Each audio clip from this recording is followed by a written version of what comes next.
అంబర్పేటలో కిషన్ రెడ్డి పోటీ చేస్తే మళ్లీ బీఆర్ఎస్ పార్టీ ఆయనను ఓడించి తీరుతుందని మంత్రి తలసాని శ్రీనివాస్ యాదవ్ సవాల్ విసిరారు.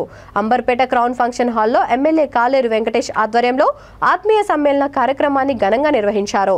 ఈ కార్యక్రమానికి ముఖ్య అతిథిగా మంత్రి తలసాని హాజరై ఈ సందర్భంగా మాట్లాడుతూ అంబర్పేట అభివృద్ధి చెందిందంటే కేవలం బీఆర్ఎస్ పార్టీ వల్లే అని కొనియాడారు. వర్షాకాలంలో మూసి ప్రవహిస్తున్నప్పుడు వారిని రక్షించడానికి ప్రహరీ గోడను ఏర్పాటు చేశామన్నారు.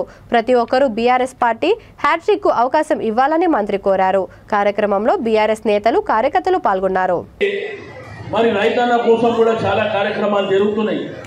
మనం ఉద్యోగాలు కూడా 1,35,000 ఉద్యోగాలు ఆల్రెడీ మన ప్రభుత్వం జరిగినటువంటి కార్యక్రమాలు ఏమన్నా ఉంటే సంతోషపడండి.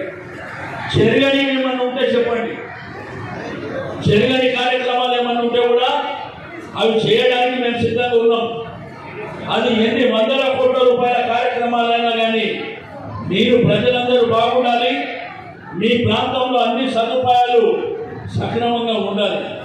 ఒకవేళ ఆ కార్యక్రమాలు చేయకపోతే ఇంకా అవసరాలు ఉంటే తప్పకుండా మీరు వెంకటేష్ గారికి చెప్పండి, అవి చేపించే బాధ్యత మాది. ఈరోజు మన ప్రభుత్వం చాలా కార్యక్రమాలు చేసింది. నేను మన హైదరాబాద్ వరకు కూడా చెప్పిన, ఇంకా మీకు తెలుసు కేటీఆర్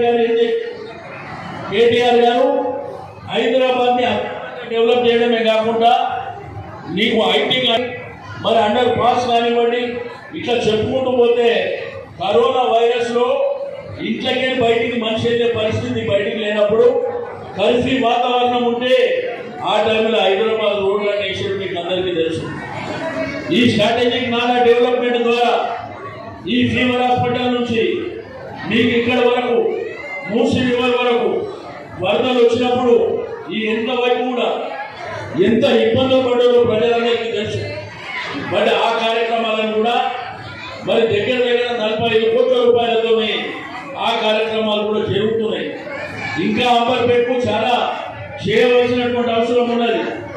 కానీ మరి ఇటువంటి నాయకులను మీరు పోగొట్టుకుంటే అభివృద్ధి అంతా మళ్ళీ పుట్టుబడేటువంటి ప్రమాదం కూడా ఉంటుందని చెప్పి నేను ఈ సందర్భంగా తెలియజేస్తూ, మరి ఇంత ఉత్సాహంగా ఒకవైపున మా అక్క చెల్లెళ్ళు అన్నదమ్ములు ఇంత బ్రహ్మాండంగా భారీ ఎత్తున మిమ్మల్ని చూస్తేనే